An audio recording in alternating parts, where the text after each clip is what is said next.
Hey, welcome to this episode of the Note Closure Show. As always, Scott Clarkson.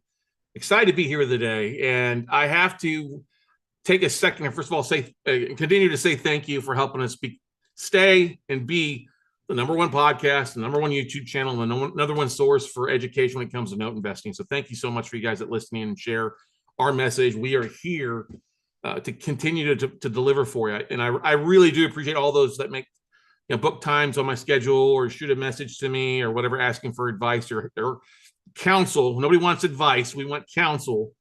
And I always appreciate the kind words that everybody says. That being said, I've been kind of floored the last couple of days because you know how LinkedIn likes to alert you if you've got a birthday, and we all get bombarded with those birthday requests. But I've been bombarded with the 15-year anniversary of me basically starting We Close Notes and being around WCN for 15 years. And I was really kind of, wow, time flies when you're having fun, I guess you can say. But it really dawned on me that this week and the later part of last week was my 20-year anniversary of being an entrepreneur. That's right, 20 years as an entrepreneur, 20 years of my income being solely reliant on my activities. And that really kind of hit me. That hit me more so than the 15 years at WCN. And I think back to that time, I was the number one banker for Chase in the area. I put my notice in, my 2-week notice that I was me leaving. In most sales positions, especially banking, if you were going to be leaving, they escort you from the building immediately. Well, they were like, can you please stay and fill your full 2 weeks? I'm like, I'd be glad to. I mean, we were understaffed and it was that valuable to the bank here. And it was nice. I was like, yeah, I mean, I'm glad to help. I mean, I knew most of my clients anyway. Because we were so good at that. And I think back to that, where would I be today if I'd stayed? What would I have missed out on if I, hadn't gone the entrepreneur route? If I had stayed at JP Morgan Chase, I probably would have moved up. They were already looking to move me into either a business banker or branch managership, maybe a district manager is probably where I'd be at. I've got some friends that are still on the banking side, and they're like, vice president in charge of a bank, and they're making decent money, 6 figures. That first year I left banking, I made 6 figures, pretty easy for a couple of years in the mortgage business. And then also in the real estate side of things, we had a couple down years, obviously, but, I've accomplished so much that it's just crazy, of the things that I've been able to do and the people I've helped and the people I've met, amazing people, mentors, people that I never thought I would meet and have a chance that they're in my phone. I can communicate with them. The amazing places I've traveled here, not only in the United States, but world. I have to give a big shout out and a big thanks to Steph for 12 years of being with me and dealing with all my crazy for the past 12 years. And that's not always been ups. There's been some down years there and some backups, stuff like that.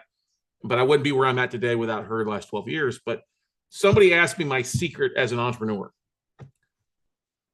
And there is no secret. I think you have to have a work ethic, but work ethic isn't just enough. I mean, many people that work for companies have a great work ethic, right? Work ethic is, while it may not be common like common sense is these days, or, the lack of common sense out there, it seems, in the world, work ethic is still a 4-letter word for a lot of people. People don't like to work, but I think it's honestly, it's my faith. And I don't talk about faith very much here. I mean, I talk about one's faith in oneself. And I got to give a big shout out to my buddy Will Rodriguez at Critical Conversations. He launched a new podcast to talk about his faith, which is great, and 24,000 views and stuff like that. I was like, that's awesome. Congratulations. But I think faith, everybody can do well in a good time, right? Everybody does well. Things are going well. Keep things at rock and rolling. It's what happens when you get in those lull spots, those bad times, when the world seems against you, when deals don't close, when you're tight on capital, those dark hours, and I've had a few of those. I'm not going to lie here and say everything is rosy, everything is Instagram amazing. That's not the case. But my faith in myself, which comes from my faith in God, I don't talk about this a lot, was instilled in me at a very early age. My dad and my mom to this day is is literally an angel on earth walking. Okay. I really enjoyed spending a week with her up in traveling here a couple weeks ago, and I'm always in awe of how amazing she is. I'll give you a bit of an example. I saw my mom. Basically, there was 7 of us in the household. Me, my younger sister Tracy, my younger brother Mike, and then my parents adopted my eldest half brothers, 2 kids, and so there were 7 of us in the household. And my dad and mom were entrepreneurs. My dad owned a hardware store. I get a lot of that entrepreneurship bug from them, but I saw how they struggled. Good feast or famine, good ups and downs, stuff like that. And I think a lot of people are like, oh, I don't want to go that route as entrepreneurship, But I saw how hard my parents worked and how much they believed that things would work itself out. And there was always enough on the table. There was always amazing. I'm very blessed at how I was raised. I have a very great parents, married for 35 years. And then my mom is still around, thank goodness, and just an absolutely amazing woman. And seeing her as I was going through high school and seeing her going back to college after 20 years out to become a nurse to take care of his kids, because my dad's health was going bad. He was diabetic and couldn't see. He was dealing with eye surgeries, and seeing my mom work her ass off, going to school at nights and then coming home and going to the hardware store, then going to school, and then working nights as a nurse, and to make sure everything was going well. And I think about that, and I think the faith and seeing that things will provide, and that comes from that. I mean, we weren't the richest of kids. Many of my friends, when they were off going to the beach or having fun, I was mowing yards and working on the weekends, or working in the hardware store, or doing odd jobs around town to make money. And that work ethic built the faith that, hey, I can rely on myself. I know what I'm capable of. That I'm pretty confident. And if I have faith, as long as I have faith in myself, there's nothing that can stop me. We were watching a show last night. Actually, we were watching the Dallas Cowboy cheerleaders series on Netflix, and there was a scene in it where one of the ministers, there's the churches that the girls go to, talk about how you have to have a vision. And I was thinking about that on that show last night, and how my vision, where I'm at today, is not whatever I thought I would do 20 years ago. Now, 20 years ago, I can remember sitting at my desk in my cubicle at the William Cannon branch office that I helped open, and sitting there and drawing out these like 4 squares and connecting them, what I wanted to do, because they always talked about goal setting. And I highly encourage you guys to have some sort of goal. I mean, we talk about why. We do it for our kids. We do it for our family. We do it because we don't want to work at the job anymore. But what is your vision? And I think back to that little piece of paper that I wrote when I went to those 4 squares. At 4 squares, like, okay, I'm in banking. I liked finance. It was going to be something with finance, with mortgages, and then maybe a realtor and real estate, maybe have insurance and investments. I thought I'd have this one-stop shop. And I came across that piece of paper, I don't know, maybe it was 5 years later, and I was blown away because I was already doing the investing and the mortgage notes and some other private stuff. I was like, wow, if you put something down, it really does come true if you stick to it.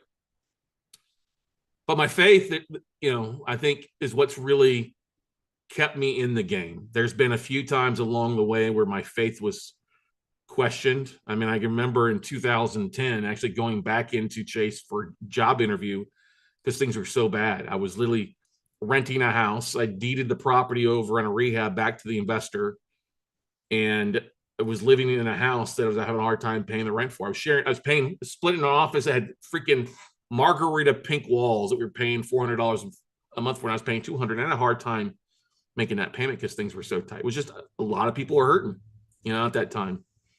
And a lot of people are hurting right now. And it makes me think about going through that. And I remember walking to that interview and throwing my tie down, and then understanding that people didn't value me for what I valued myself at that point, and realized it was the kick in the ass that I needed, that I was worth more than the 35 grand a year, 36 grand they were going to start me back off of. And I was like, I was the number 1 banker, and you're going to put me in this, you're going to give me this crappy ass thing. No, never mind. I'll move on. I can do more if I just buckle down and I have faith in myself. And literally a deal closed like a week later that put 35 grand in my pocket. And I think that's what a lot of people struggle with. It's hard to have faith if we're constantly bombarded with negative image and social media, the trolls out there, all the chaotic news. I mean, our government and social media is really good at keeping us distracted. And I have to constantly go like, listen, that's great. I understand that's good, bad, but what can I focus on? What can I accomplish? What can I control? And I can only control what I can control. And I need to focus on that. And I think that's hard for a lot of folks. Especially if you're transitioning not going through a sex transition or anything like that, but transitioning from a employee to a business owner or an entrepreneur. There's a lot of things that people don't understand. And that's why I always say you can't, if you want to be an entrepreneur, you can't have somebody who works for a job teach you how to be an entrepreneur. It just does not work. They have a security cushion of a salary, whether they show up or not. You don't. You have to go make your cushion. And I can remember times literally, yeah, I don't talk about this a lot, but I can remember getting down on my knees and praying, God, help me get through this. Just help me get through this. Help me find a way. You know, I'm a big believer that God does not give us anything more than we can handle. And sometimes he has bigger plans for us than what we have plans for ourselves. And in another analogy, man plans and God laughs, right? And there's been times that I'm like, I don't know what you've got in plan for me, but it must be something big if I'm having to go through this. If I'm facing eviction, I'm about to be homeless, or deals have gone south, and there's been backlash from that. And I look back at this, and there are bigger things. And sometimes we have to go through bad things to toughen up our skin, get a little thicker skin. Because let's face it, most entrepreneurs, they fail in the first year. New businesses have like a 95, 98% failure rate in the first year, and then even a higher rate in 5 years. In fact, I've been doing this for 20 years now. Don't get me wrong, I've had some iterations, changes in what we've done, but I would like to say it's adapted to what the market has given me and seeing the opportunity. My mom would always joke that when I went from one job to a different job, it was always going to step up the ladder. But that previous job prepared me for that next step, that next rung on that ladder up. And for years, mom didn't know what the hell I did. All right. She's like, when do you get a real job? I'm like, I have a real job. It's me. I make more in a day on a deal than you did as a year. You know what I mean? And that's hard if your family, most of our families want to protect us, right? They want us to do well. They want to protect us. And a lot of that stinking thinking or limited beliefs comes from their need to try to protect us. And thank you, but I know what I'm doing. And that's the thing is, you have to have faith in yourself. You have to have a faith in a higher power. I think a lot of people are lost out there because they don't have any vision. They float. One of my favorite books is Outwitting the Devil by Napoleon Hill, and kind of readapted by Sharon Lechter, who co-wrote Rich Dad Poor Dad, talking about how the devil likes to throw things in front of us, distract us, keep us confused, constantly giving us those shiny, that squirrel syndrome and that shiny object syndrome. And I've been very good about eliminating shiny objects. I think that's part of my success. Like, no, this is what I focus on. This is what I focus on. I'm not a jack of all trades. I had a coaching call with one of my coaching students. He was like, I'm going to do this. I'm like, you don't have the time for that. You don't have the energy for that. You can adapt a little bit of it, but stick in your lane, stay in your lane. What's your vision? What do you want to accomplish? Well, what you want to accomplish, you're on that path. Quit trying to try to get a cheat code. There is no cheat code to success. I will tell you that.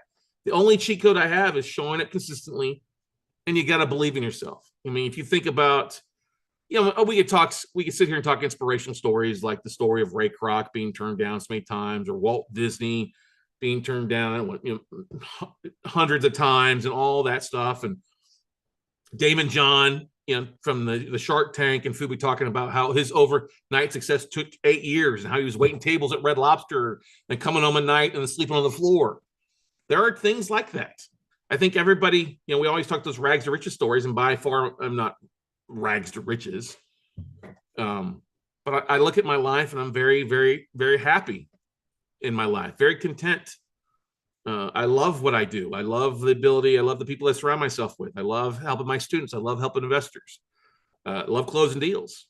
I love where I'm at. Love our animals. I don't have kids, and I love our four-legged furries. I love Steph. She's a big thing. I love my family. And I think that's hard sometimes, but faith takes time.